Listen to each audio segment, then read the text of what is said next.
Hi hello friends, welcome to my channel. ఈరోజైతే నేను మీకు మళ్ళీ ఒక మంచి రెసిపీ అయితే చూపించబోతున్నాను.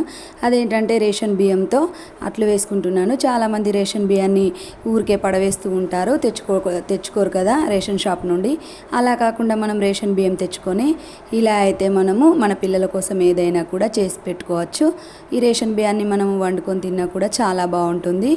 ఇందులో ఎక్కువ రైస్కి పాలిష్ వేయరు కాబట్టి హెల్త్కి కూడా మంచిది. చూడండి, నేనైతే ఈ రేషన్ బియ్యంతో 3 రకాల అట్లు చేసుకున్నాను. ఒకటి వచ్చేసి సాల్ట్తో చేసుకున్నాను, ఇంకా సెకండ్ వచ్చేసి చక్కెర వేసి చేసుకున్నాను, ఇంకా మూడోది వచ్చేసి బెల్లంతో చేసుకున్నాను. ఈ 3 కూడా మనకు చాలా హెల్దీ. పిల్లలకైనా మనకైనా ఎవరైనా చాలా ఇష్టంగా తింటారు. మీరు కూడా ఒకసారి ఇలా తప్పకుండా ట్రై చేసి చూడండి.